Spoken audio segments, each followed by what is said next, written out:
इस लेक्चर में हम सॉल्व करेंगे ट्रिग्नोमेट्रिक इक्वेशन को जिसमें हाफ एंगल आइडेंटिटी मौजूद होगी। तो देखते हैं इसके लिए क्वेश्चन। हमारे पास ये क्वेश्चन दिया गया है R1 इक्वल है S into ten alpha by to. तो यहाँ पे ten alpha by to half angle identity है, यानी हाफ एंगल रेशो है। देखते हैं इसका सोल्यूशन। तो सोल्यूशन में हम क्योंकि यहाँ पे हमारे पास ये इक्वेशन है, तो इक्वेशन को सॉल्व करने के लिए हम राइट हैंड साइड को यूज़ करेंगे और इसको इक्वल प्रूव करेंगे लेफ्ट हैंड साइड के, यानी R1 के इक्वल प्रूव करेंगे। तो राइट हैंड साइड में हमारे पास क्या आ रहा है, S into ten alpha by to.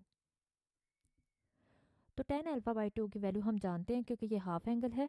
तो हाफ एंगल रेशो के लिए हमने पहले ही डिस्कस किए हैं सारे फार्मूलाज। तो हाफ एंगल यानी टेन अल्फा बाई टू का क्या फार्मूला होता है, ये इक्वल होता है S, उसी तरह से आ जाएगा। तो ये इक्वल होता है square root S minus b S minus c in over S into S minus a. तो ये हमने टेन अल्फा बाई टू का फार्मूला लिख दिया। अब यहाँ पे देखें कि हीरन्स फार्मूला के ज़रिए अगर एरिया ऑफ ट्रायंगल हमें फाइंड करना हो तो उसके लिए हमें यहाँ पे किन चीज़ों की ज़रूरत होगी। तो S into S minus a ये यहाँ पे मिसिंग है, बाकी दो वैल्यूज़ हैं और दो वैल्यूज़ मिसिंग हैं।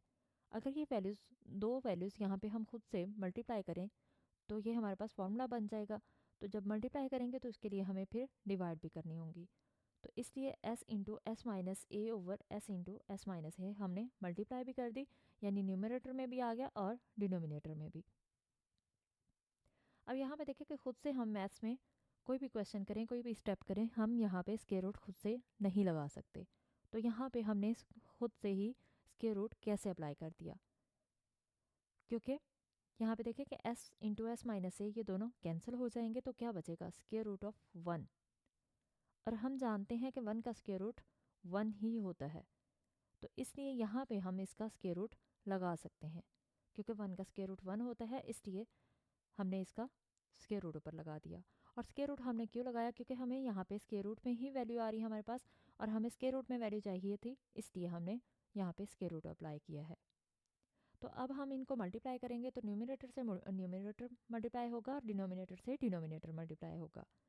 तो न्यूमिनेटर में हमारे पास कौन कौन सी वैल्यूज़ आ रही हैं, S into S minus a, ये मल्टीप्लाई होगी S into S minus b into S minus c से। तो ये न्यूमिनेटर में मल्टीप्लाई होने के बाद वैल्यू आ गई। और डिनोमिनेटर में देखें S into S minus a आ रहा है, ये भी S into S minus a आ रहा है। तो ये हो जाएगा S square into S minus a का होल स्क्वायर, क्योंकि टू टाइम्स आ रहा है। जब भी कोई वैल्यू जितने टाइम्स आ रही होती है ऊपर उसकी पावर बन जाती है, और ऐसा हम प्रोडक्ट में करते हैं।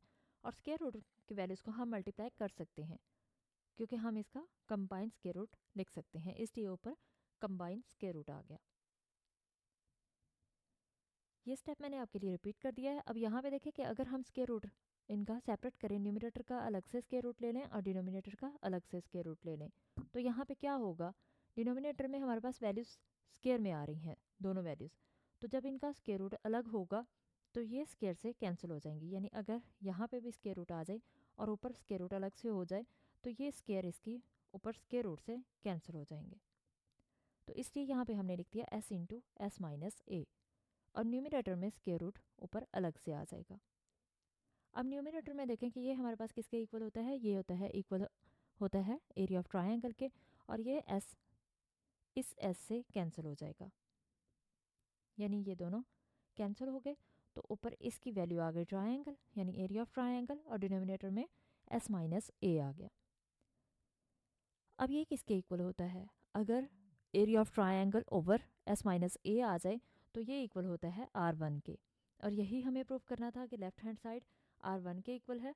तो ये हमने प्रूव कर दिया, हमने शो कर दिया कि R यानी S ten alpha by two equal है R1 के, और यही हमें प्रूव करना था।